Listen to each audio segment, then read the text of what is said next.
Artinya zaman kita hidup pun sebenarnya kita tidak bisa ngelola kehidupan itu, tidak bisa. Nah kalau sama nggak bisa, nanti setelah mati juga tidak bisa. Ya sudah, ketika kita hidup yang ngelola juga Allah, ketika mati juga yang ngelola.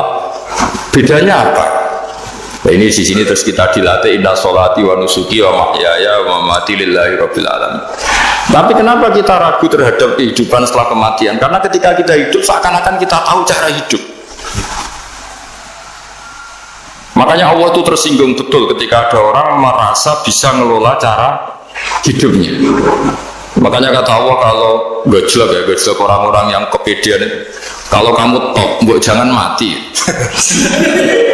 Itu falaula in kuntum ghairu madinin tarji'unaha in kuntum shadiqin. Kalau kamu merasa top itu jangan mati. Di mana-mana mati itu tidak top. Falaula idza balaghatil hulqum wa antum khina idin tanzurun. Ketika nyawa kamu sudah sampai kerongkongan, kamu tarik lagi supaya kamu tidak mati. Mati itu tidak top. Katanya kamu top kok mati. Jangan mati. Kalau top itu jangan mati, jangan miskin, jangan tua, jangan jadi jelek. Pokoknya top terus itu. Itu digocol sama Allah. Tapi orang itu lupa bahwa nah ketika sehat begini kita seakan-akan ngelola kehidupan. Nah gara-gara merasa ngelola seakan-akan kalau mati lalu saya gimana ya kalau mati. Nah cara berpikir masyarakat gini, kalau kampung ini mau dibalik sama Allah, mau ada adab, logikanya yang tahu akan ada adab itu pasti sudah pergi. Padahal Nabi Yunus pergi ini bukan karena takut adab, mantap. Nabi Yunus itu minggat tadi abaqo itu kalau dalam bahasa Arab pergi gak pamit itu. Kalau orang Jawa bilang minggat. Kalau itu sebenarnya saking mangkalnya, saking emosinya, beliau akhirnya meninggalkan kaumnya tanpa pamit. Tapi kaumnya itu menjadi tahu bahwa ini serius Yunus. Buktinya dia agak berani di kampung, berarti mau ada adab betul itu. Dan efek positif dari teori itu, teori kultur tadi. Akhirnya mereka tobat. Saat itu juga mereka wiridan di lapangan, terus semua kesalahannya diselesaikan. Sampai ada rumah yang sudah dibangun permanen karena di tanah tetangga dirobohkan saat itu juga. Bahkan ada batu yang dulu nyuri, 1-2 batu yang dulu hasil nyuri, saat itu juga dirobohkan, dikembalikan sama penghuni. Hari itu semua kezaliman diselesaikan. Ini penting saya utarakan, jadi tobat itu tidak hanya istighfar. Kalau istighfar ribet, tobatnya orang punya utang terus istighfar gitu kan ribet. Kan ribet itu. Ada punya utang terus minta maaf itu kan ribet itu. Harus diselesaikan itu. Tobat diterima sama Allah. Batas akhir finish dari harusnya ada adab, misalnya Senin, Selasa, Rabu, harusnya Rabu itu sudah kena adab, ternyata Rabu itu tidak kena adab. Nabi Yunus sebetulnya juga penasaran kampungnya itu kena adab tidak, dilihat dari jauh ternyata tidak, tambah kecewa dia gitu. Wah ini saya kalau pulang mesti dibunuh karena saya jaga pembohong. Di masyarakat situ ada aturan siapa yang bohong dibunuh. Padahal Nabi Yunus ngumumkan nanti Rebu ada adab, kira-kira gitu. Ternyata Rebu itu udah ada adab, makanya dia sudah di batas kampung kembali minggat lagi karena nanti pulang pasti dibunuh karena dia ada kebohong. Ya akhirnya masyhur itu, terus dia ikut nelayan sekenanya, yang penting lari dari kampung, ikut nelayan sekenanya. Zaman itu, ini saya ulang lagi zaman itu. Nanti ini efeknya nanti ke tauhid. Zaman itu para nelayan tuh kayak sepakat. Kalau ada kapal atau perahu kok mau tenggelam, itu pasti ada yang minggat. Hanya minggat itu pergi tidak terhormat. Terus fasaha mafakana minal mudhadin. Nah dulu tuh orang sudah punya peradaban. Ini cerita kultur, sudah punya peradaban. Punya peradaban. Ya sekarang gini, kalau nyemplungkan salah satu kan tidak adil diundi. Ternyata keluar dia Nabi Yunus. Terus mereka tahu ini orang nggak pantas dikorbankan karena Nabi di mana-mana itu ganteng. Memang Allah itu punya sunat unik. Nabi itu harus paling ganteng di kampungnya, nasabnya juga harus paling baik, kabar-kabarnya juga istrinya harus paling cantik. Itu memang aturannya gitu. Nggak tahu saya. Dulu saya juga janggal. Kenapa Nabi aturannya harus gitu? Angen-angen di pemimpin elek izin itu maksudnya. Dalam memimpin dia masa keriting itu kan piye gitu rasanya terus. Jadi Nabi itu pasti itu paling ganteng di kampungnya, terus dari nasab ya terbaik, terus rata-rata istrinya itu ya selain solihah itu ya paling ganteng. Karena ya dibully kan, sowar tidak jadi Nabi, bujana kan ya ribet kalau misalnya ada yang bully gitu kan juga ribet. Singkat cerita terus dia akhirnya ditenggelamkan, dibuang karena beliau seorang nabi. Faltaqamahul khut, beliau ditelan ya. Iltiqam itu tidak digigit, ditelan ya. Karena ditelan beliau tidak mengalami dikunyah, ditelan. Iltiqam itu ditelan karena beliau seorang nabi. Di dalam batnil khut itu di perut itu dia wiridan, dan barokahnya wiridan itu perut ikan ini menjadi masjid. Dia nyaman di situ, nyaman karena terus ngalami karomah lah. Andekan wali itu ngalamin karomah. Nah, kesimpulan dari cerita ini itu apa? Masyarakat itu akan selalu dengan kulturnya sendiri. Para nabi juga punya kultur sendiri, dan Allah yang mengelola itu semua. Saya ulang lagi, Allah yang mengelola itu semua. Makanya terus dua kultur ini kalau Allah menghendaki itu gampang sekali. Akhirnya yang terjadi apa? Nabi Yunus jadi kasih sanksi Allah karena pergi tidak pamit. Masyarakatnya justru enggak, karena tobat. Dan tobatnya masyarakatnya ini karena kekeliruan Nabi Yunus. Keliru dengan makna bukan dosa.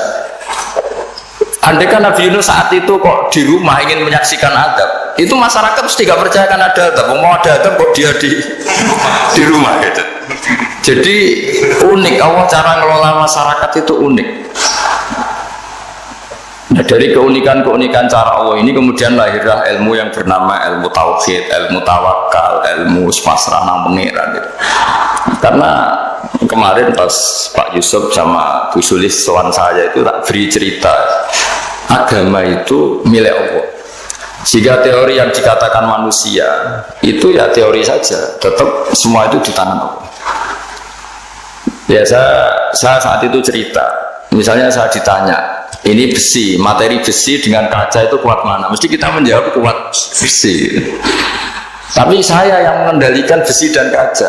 Ternyata saya punya merencanakan menghancurkan besi, menetapkan kaca ini tak simpan, akhirnya puluhan tahun. Yang ini saya rencanakan saya hancurkan gitu.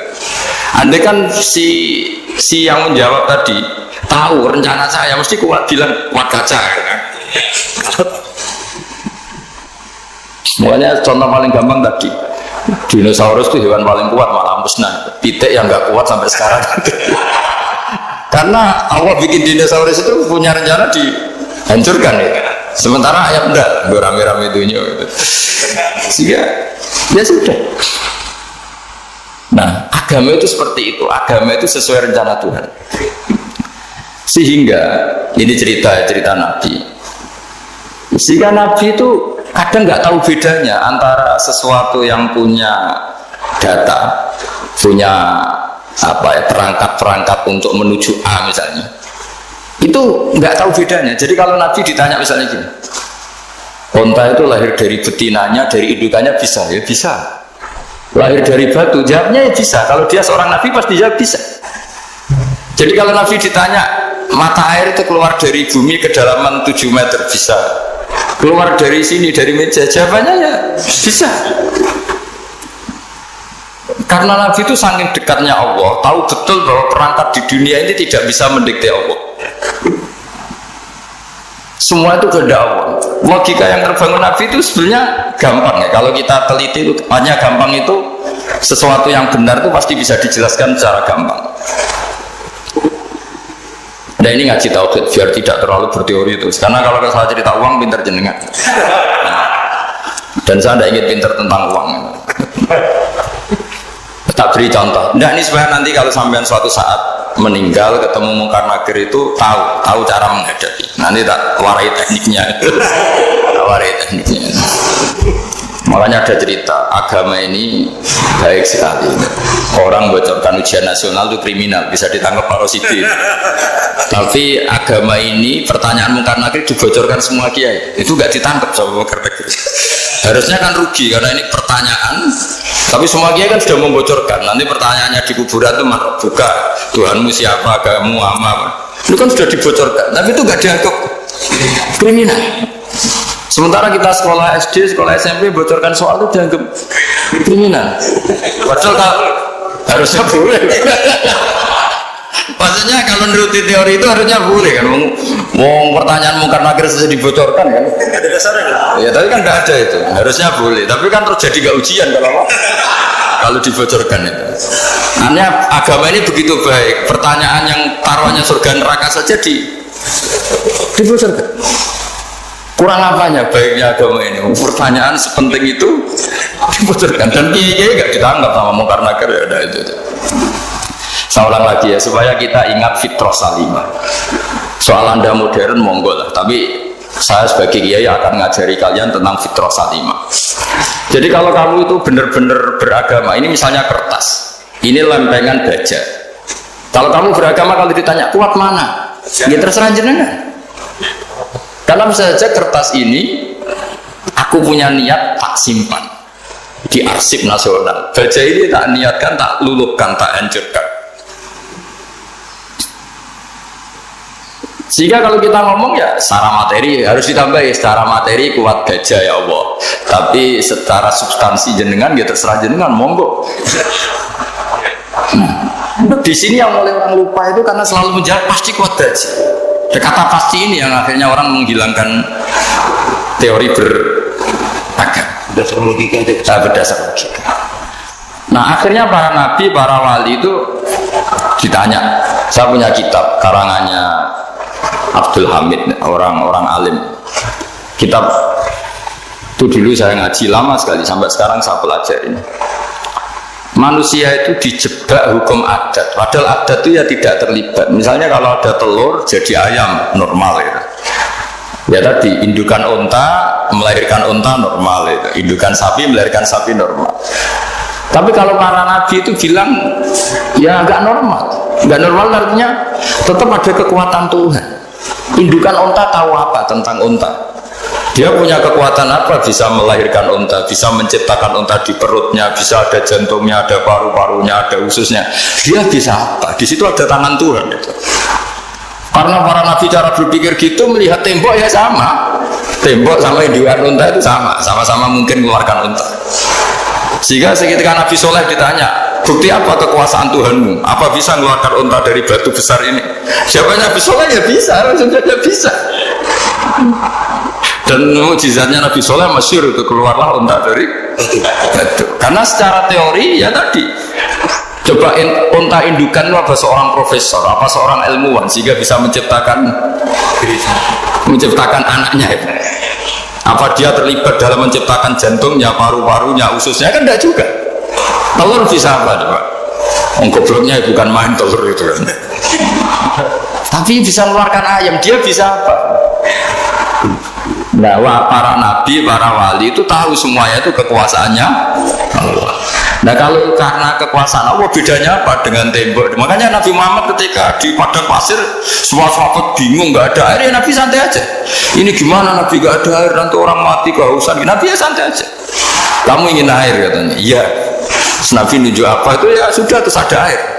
Ada yang keluar dari jemarinya, ada karena Nabi itu nggak tahu bedanya antara ini mungkin dan tidak mungkin itu nggak tahunya itu ya semuanya itu Allah. Kalau kamu kan nggak, wah daerah gini nggak mungkin ada air. Ini kan padang pasir.